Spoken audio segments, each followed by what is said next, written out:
والله حقيقي والله مش مصدقه يا بنتي ليه؟ والله بجد مش مصدقه، مش يا ممكن. بنتي ايه؟ ابوس ايدك كده واقفي معانا، ربنا يخليكي. انا معاكي انا مش مصدقه والله، مش مصدقه عينيا انها شايفاكي بجد.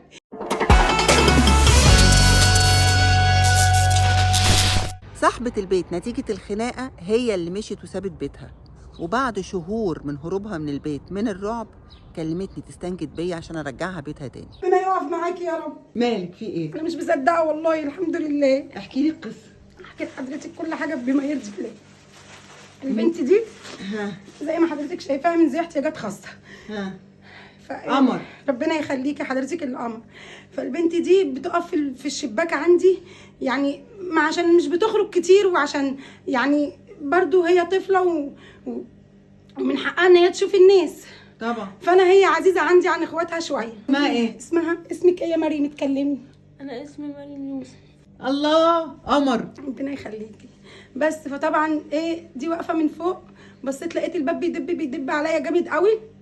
الجاره اللي تحتيه طلعت تجري، فانا فتحت الباب فبصيت لقيتها راحت متهجمه عليا وعلى البت، وقعدت تضرب فينا وبتقول البت بتتف عليا العبيطه، وقعدت تشتم فيها وتضرب فينا وسحلتنا على السلم. المهم اتخانقنا مع بعضينا شد جامد يعني. فرحت طبعا عملت لها محضر. فطبعا انا استنيت شويه لحد ما الدنيا هديت، خدت بعضي ونزلت من بيتي على اساس ان هيبقى يوم 2 3 اسبوع بالكتير، مش 9 شهور يا ناس. 9 شهور وانا نايمه في المكان ده. والله يا استاذ. انت بعيده عن بيتك ليه؟ انا بعيده عن بيتي لاني هو قال لي هيقلعني عريانه ويصورني وينزلني على النت، وانا معيش غير البنت والولد دوت وابني تاني، وانا مش مترجيه ابني من ربنا. وكمان بيقولوا لي عبيطه.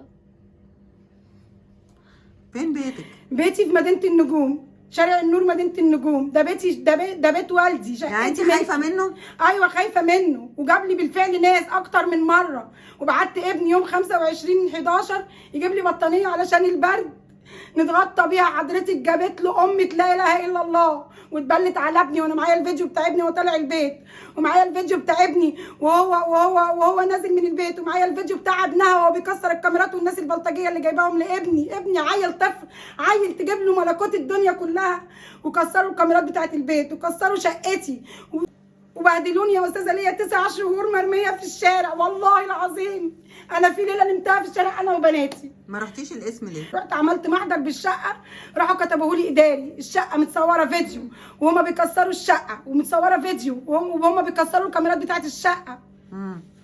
بهدلوني يا استاذه من يوم 3/7/2023 وانا وعيالي مرميين في الشارع. ارحموني لو هو رب خليه ياخدني ويموتني، خليه ياخدني ويموتني. تعبت والله العظيم، تعبت 9 شهور وانا نايمه تحت الارض يا استاذه. لو هو رب خليه يموتني وارتاح، خليه يموتني وارتاح، خليه يموتني. بقول لك ايه يا مريم؟ نعم. تعرفي تغني؟ تقرا قران؟ بتقري قران؟ احلى من الغنى 1000 مره. قعدني يا امي. طب ما تقري لي قران كده يا مريم. اقراي قران. اقري اللي انت بتحبيه. بسم الله الرحمن الرحيم. القارعة ما القارعة وما أدراك ما القارعة يوم تكون كالناس كالفراش المبثوث وتكون الجبال كالعهن المنفوش فأما من خفت موازينه فهو في عيشة راضية وأما من خفت موازينه فأمهم هاوية وما أدراك ما هي نار حامية. صدق الله العظيم. صدق الله العظيم. عايزه اسالك سؤال. لو انا خدتك من ايدك دلوقتي ورحنا بيتك، خايفه ايه اللي هيحصل؟ يا استاذه منى؟ انا لما ابني راح جابت له عالم، ولما اخويا بيطلع على السلم بتجيب عالم العالم. يا استاذه منى مش هتسكت. لو حضرتك هتقدري تحميني بعد ربنا انا هاجي معاكي، بس بمجرد ما هنقعد فوق 5 دقايق هتجيب العالم كله، لاني مش بتجيب نفر ولا 2 ولا 5، بتجيب 500 600 بني ادم. والله العظيم، والله العظيم. زي ما يعني انت خايفه؟ خايفه جدا، خايفه على نفسي وعلى اولادي.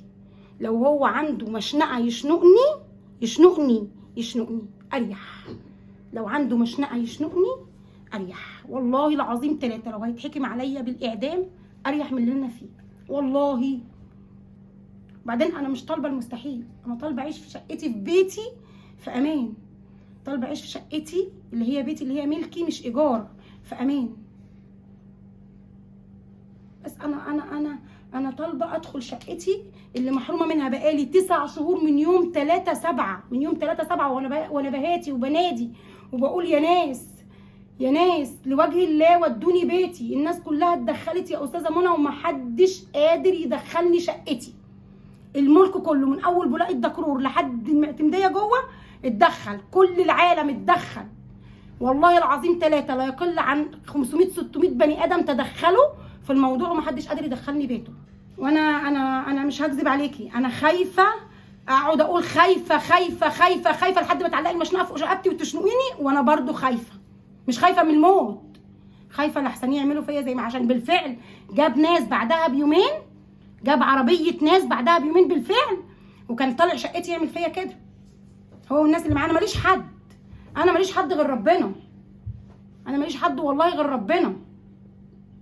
وجوزي راجل مسن عنده 65 سنه، هيروح فين؟ وراجل غلبان وفي حاله، ما يعرفش غير سلام عليكم وعليكم السلام، ومن بيته لشغله ومن شغله لبيته، ما يعرفش حاجه اكتر من كده. وانا البت دي هداني، ما عنديش صحه، هدى حيلي والله العظيم. انا عندي 45 سنه اقسم بالله العظيم ما بقدر اتحرك، ما فيهاش ضربه، وعندي روماتيزم على القلب.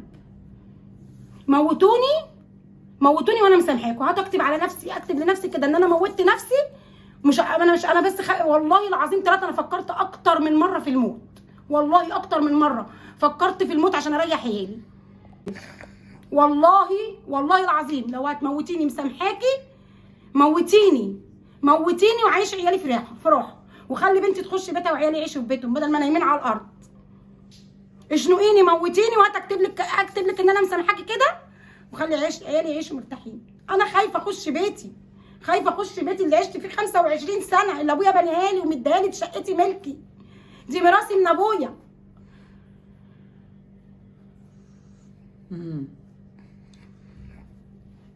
وطبعا الشقه هنا حالها زي ما حضرتك شايفه، احنا بنغسل على غساله صغيره زي ما حضرتك شايفه.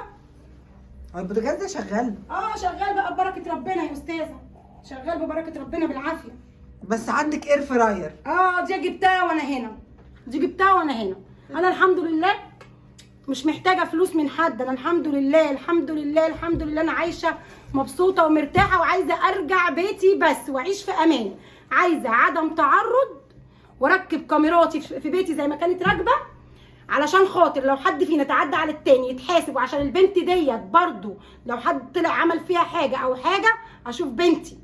وعايزه اخش شقتي ابسط الامور، ولا عايزه حاجه من حد، ولا عايزه اي حاجه من اي حد، غير عايزه اعيش في بيتي في شقتي. انا بيتي مليان كل حاجه، انا عندي بدل الغساله 3، عندي بدل الثلاجه ثلاجه وفريزر، عندي 4 سراير في شقتي. ما يرضيش ربنا.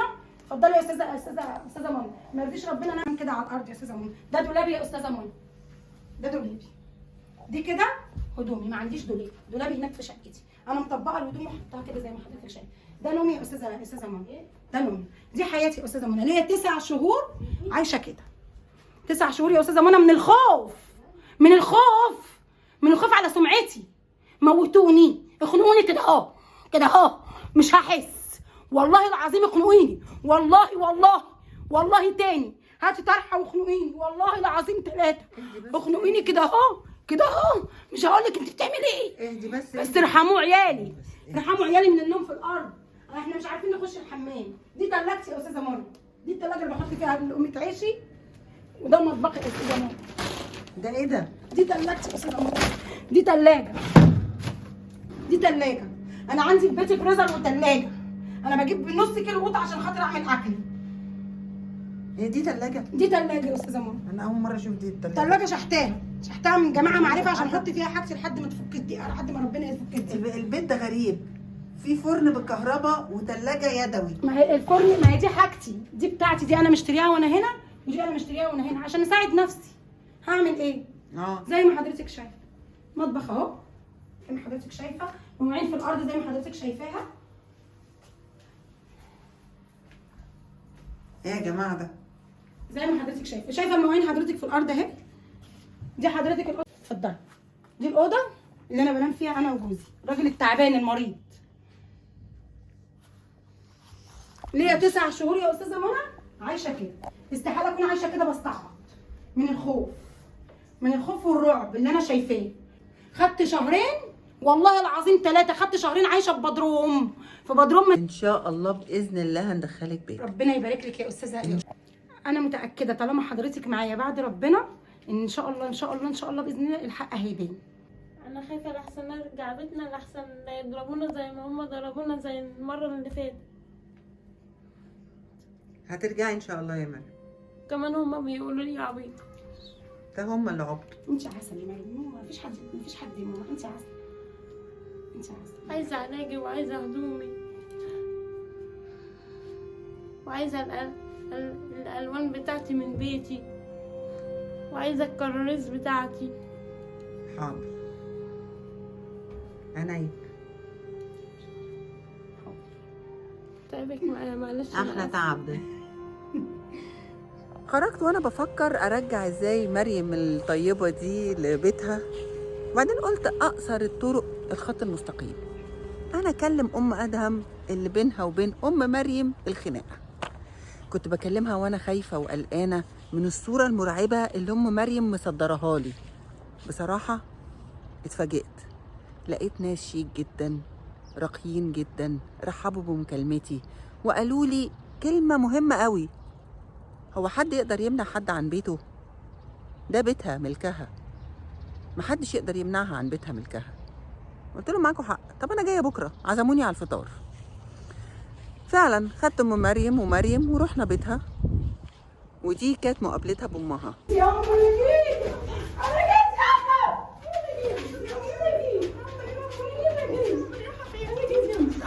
مالها بس.